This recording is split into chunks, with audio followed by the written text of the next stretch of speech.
bien, bonjour à toutes et à tous.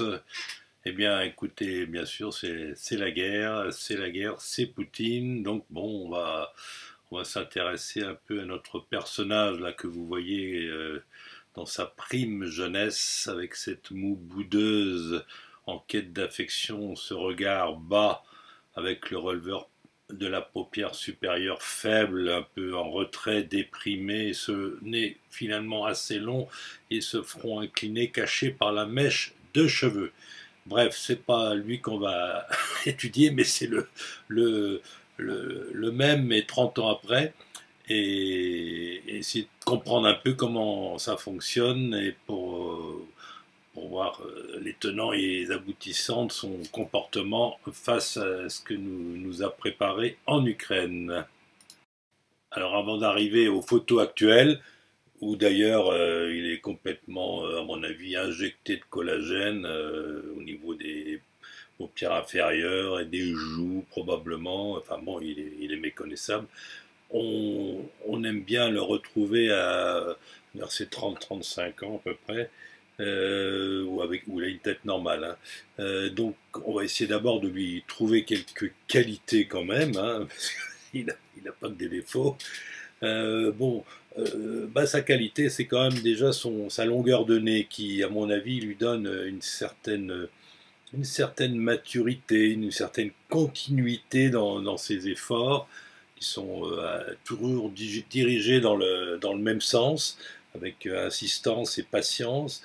Il aime plutôt les choses dans la durée, il n'aime pas trop le changement, et il a quand même des décisions assez mûries, mais ça pourrait être contredit par d'autres éléments qu'on verra tout à l'heure, hein.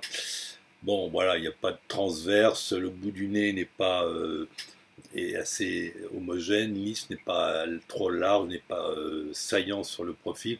Bon, bref, le système d'expression, de, de travail de son énergie se passe bien, d'autant que l'énergie des sourcils est aussi plutôt bien mise, avec des sourcils pas arqués, mais pas droits non plus, donc assez bien rangés.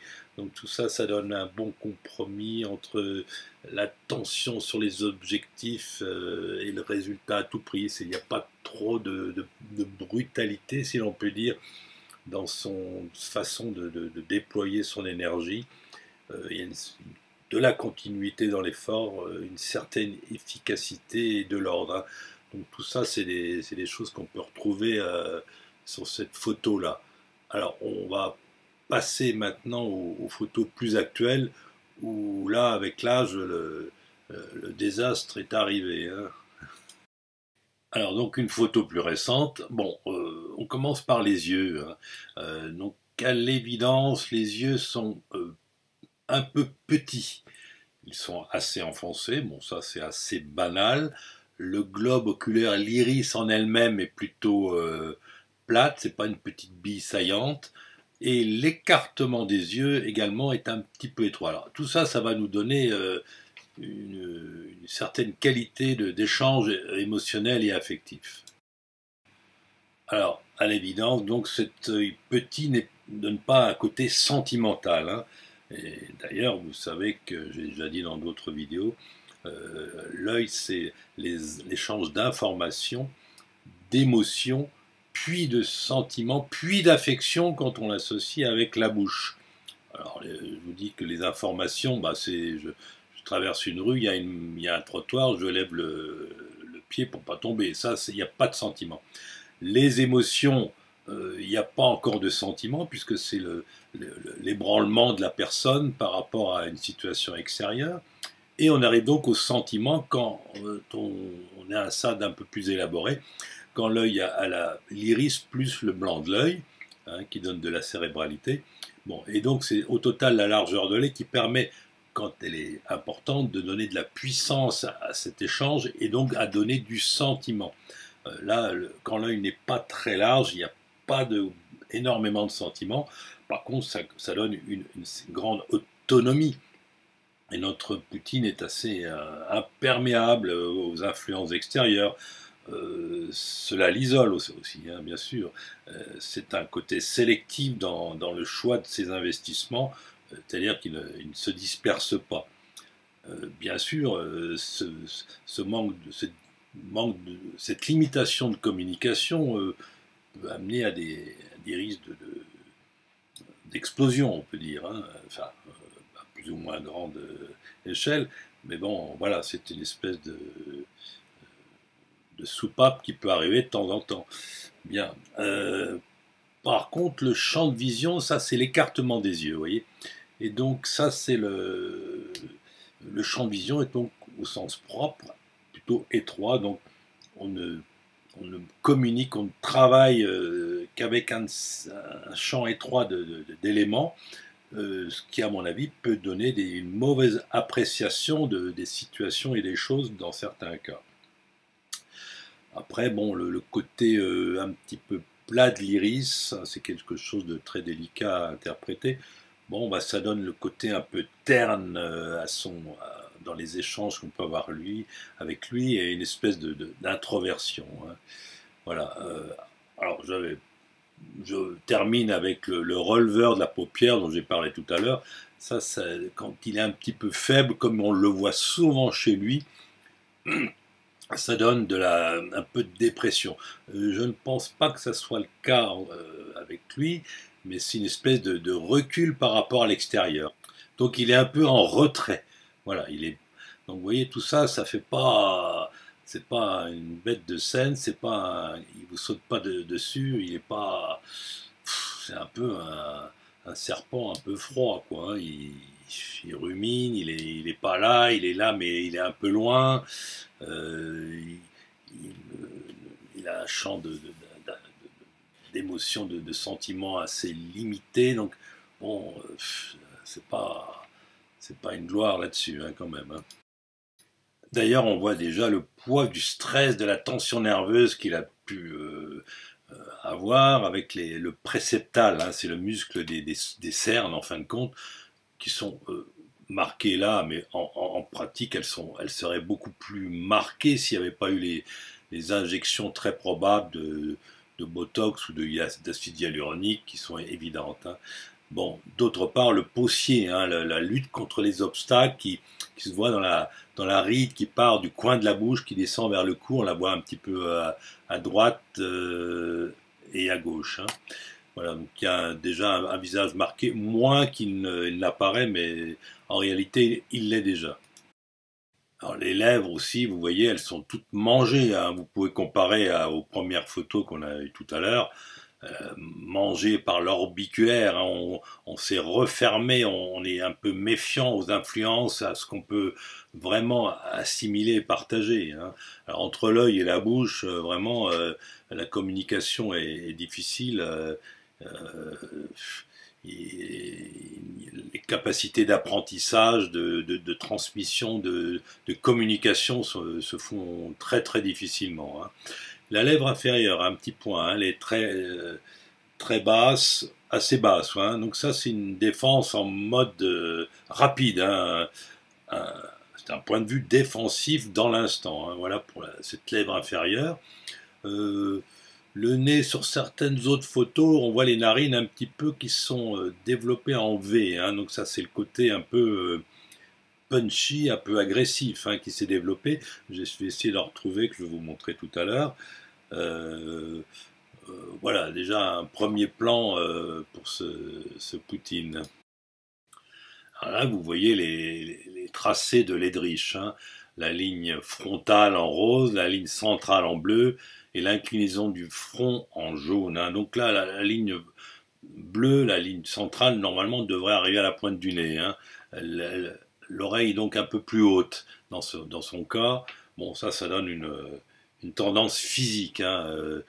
C'est pas un intello, on va dire. Hein. Voilà. Malgré un bon développement de la zone 1, les trois zones sont présentes, la projection est correcte. Bon, tout ça est le lobe de l'oreille est bien ourlé. Bon, il n'y a pas de problème de ce côté. Mais enfin bon, c'est sa tendance qui n'est pas un télo.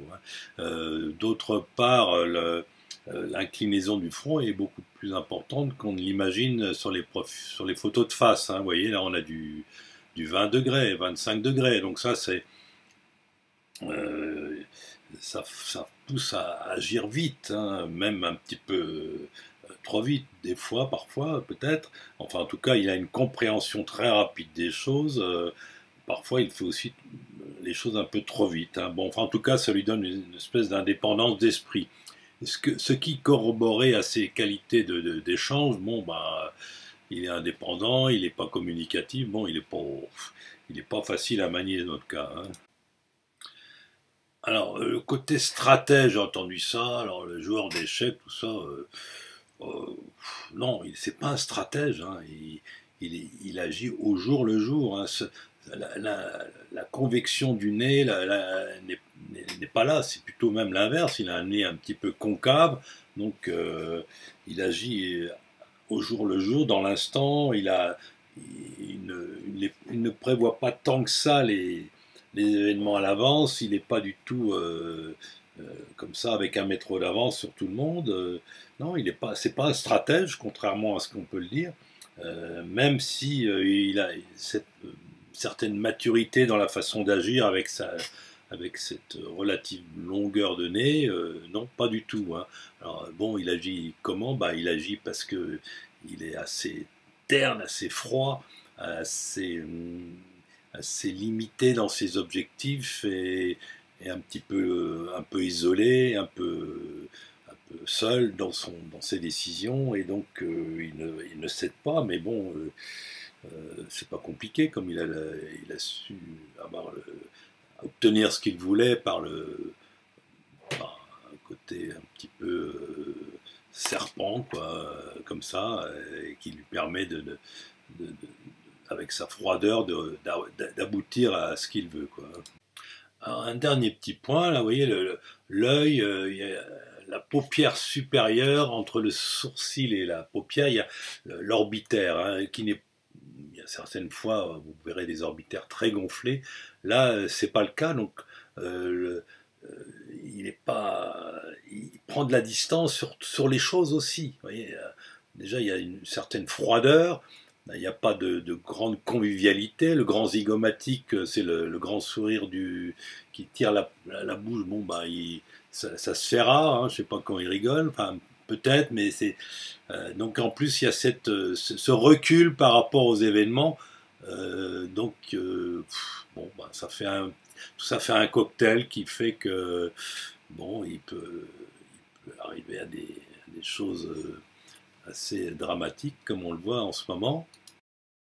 Alors, un dernier petit point sur la racine du nez. Vous voyez, de face, en haut, là, elle est pas fine, mais elle est pas très large, quoi. Hein. Donc c'est un élément aussi qui fait que notre Poutine n'aime pas les histoires un petit peu contraignantes, hein, les lois contraignantes, mais enfin, comme c'est lui qui les fait, il n'aime pas les contraintes extérieures abusives, à mon avis. Voilà. Alors, donc on a été un petit peu par-ci par-là pour les yeux, la bouche, le nez. Alors vous allez me dire, bah, qu'est-ce qui se passe au final? Bah, en fait, c'est un petit peu l'assemblage, c'est la synthèse de tout ça qui fait un être humain, plus les conditions extérieures qui poussent à faire telle ou telle chose. Bon, en même temps, euh, bon, les Américains, nos grands amis, ils ont quand même envahi l'Irak sans raison, en tuant des milliers de gens. Bon, c'était pas terrible non plus. On était beaucoup plus moins regardants sur eux. Bon, bref.